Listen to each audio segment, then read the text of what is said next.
Assalamualaikum warahmatullahi wabarakatuh.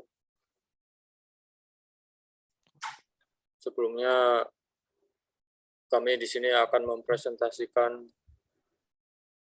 mengenai materi sinkronisasi. Kami terdiri dari satu Sambatul Zaman, kemudian Wahyu Hidayat, kemudian Bima Cakrawijaya, dan juga Risma Febri Nugraha.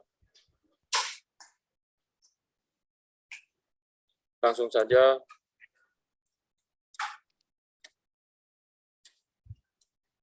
sinkronisasi clock. Sistem tersebar sebenarnya adalah proses-proses yang berkolaborasi atau bekerja sama. Sinkronisasi sendiri diperlukan baik di sistem tunggal atau sistem tersebar dengan alasan yang sama. Sinkronisasi merupakan bagian penting untuk kerjasama dalam satu, pemakaian sumber daya berbagi atau sharing resources. Kemudian yang kedua, pengurutan kejadian. Setelah itu yang ketiga, kesepakatan clock tersebar. Gambar ini menggambarkan bahwa bila waktu pada output O adalah 2144, kemudian source code-nya dimodifikasi di komputer lain yang clock-nya lebih lambat, sehingga waktu source adalah 2143. Karena source code memiliki waktu yang lebih lama daripada file objeknya, maka Mac tidak akan melakukan rekompilasi.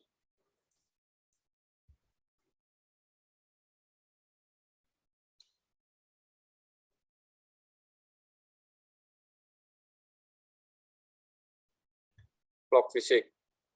Pada beberapa sistem, waktu clock aktual menjadi penting. Contohnya real-time system. Untuk sistem ini, diperlukan clock fisik eksternal karena alasan efisiensi dan redundansi. Clock fisik jamak biasanya digunakan yang mengakibatkan ada dua masalah yang muncul. Satu, bagaimana mensinkronkan eksternal clock tersebut dengan clock sebenarnya. Yang kedua, bagaimana mensinkronkan antara clock yang ada.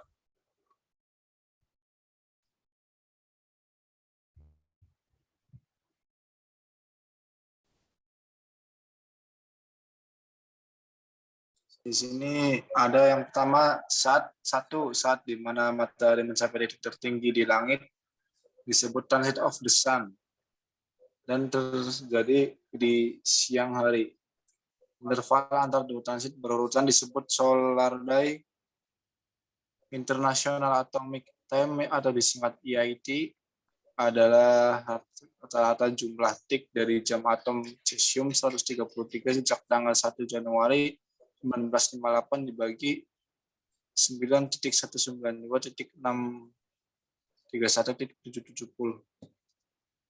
2. Disebabkan waktu siang bertambah lama, EIT menjadikan lebih lambat dibanding solar sikon.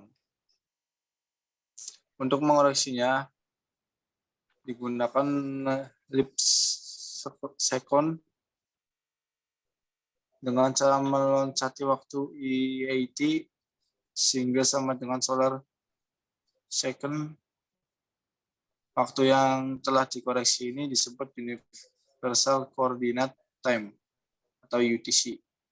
Ini memiliki beberapa stasiun radio gelombang pendek yang memancarkan pulsa pada setiap awal detik UTC yang dapat digunakan untuk sinkronisasi stasiun. Ini dikenal dengan nama WWV.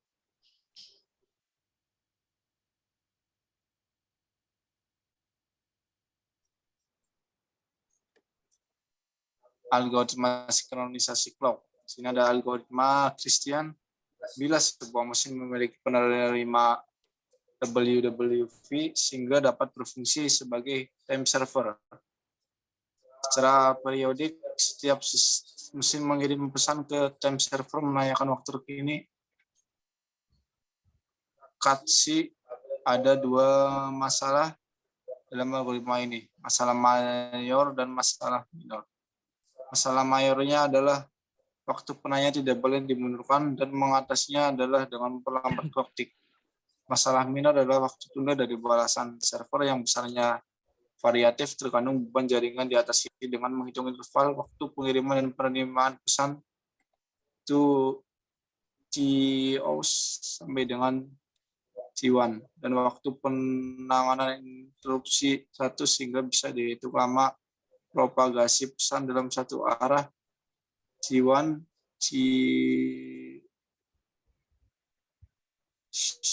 T0 min I.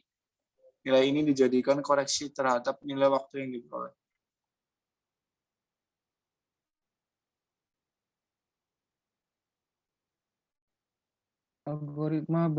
Next.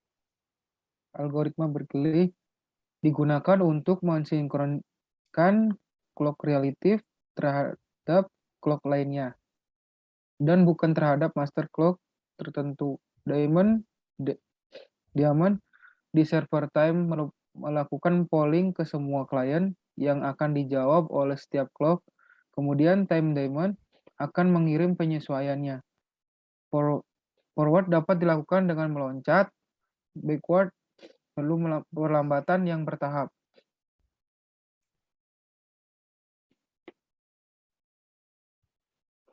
Diamond time menanyakan nilai clock ke semua mesin. B. Mesin-mesin menjawab. C. Diamond time memberitahu semua mesin berapa nilai koreksi yang harus digunakan.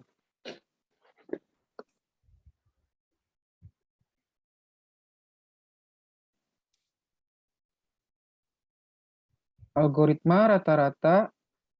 Metode ini mensinkronkan clock dengan cara desentralisasi. Cara kerjanya dengan membagi waktu dalam interval resinkronisasi yang lebarnya tetap. Interval ke-1 dimulai dari TO IR dan berjalan sampai TO ke-1 R, di mana TO adalah kesepakatan lalu dan R adalah parameter sistem. Pada setiap awal interval, setiap mesin mengumumkan waktunya terkininya. Karena clock di mesin yang berbeda akan berjalan dengan laju yang berbeda pula. Pengumuman ini tidak akan terjadi bersamaan. Sesudah mesin mengumumkan waktunya, timer lokal diaktifkan untuk mengumpulkan semua pengumuman yang diterima dalam interval S. Setelah semua pengumuman diterima, waktu yang baru dapat dihitung dengan algoritma yang ada. Algoritma paling sederhana adalah merata-ratakan nilai yang diperoleh dari semua mesin. Sumber clock eksternal jamak. Algoritma ini menjadi dasar untuk protokol NTP atau Network Time Protocol. Interval waktu dapat ditentukan dengan menggunakan algoritma Christian dengan waktu tunda perlambatan yang diketahui. Digunakan dalam sistem yang disinkronkan dengan sangat akurat. Waktu diperoleh dari beberapa sumber UTC. Koreksi dari waktu rambat diperhitungkan. Gunakan media overlap sebagai perkiraan terbalik. Standar waktu yang diterima bersumber pada satu set jam atom. Bila perlambatan sinyal radio tidak dipengaruhi oleh kondisi atmosfer, maka pemancaran sinyal waktu dan penerimaan sinyal tersebut dengan akurat dapat terjadi. Keakurasian terbaik yang dapat dicapai melalui satelit GEOS atau GPS berkisar 1,1 milidetik. Untuk aplikasi tertentu, didefinisikan kebenaran atau correctness sebagai toleransi, misal dalam 5 milidetik. UTC di definisi lain yang kadang-kadang digunakan adalah CT.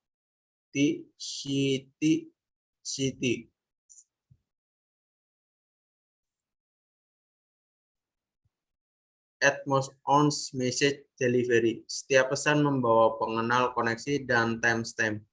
Untuk setiap koreksi server menyimpan timestamp terbaru ke dalam tabel. Bila ada pesan masuk dengan timestamp yang lebih lama daripada timestamp yang disimpan, maka pesan tersebut variabel global yang memungkinkannya untuk menghapus timestamp yang lama. Mungkin sekian presentasi dari kelompok kami. Maaf apabila banyak kesalahan dan kekurangan. Dari kami cukup. Assalamualaikum warahmatullahi wabarakatuh.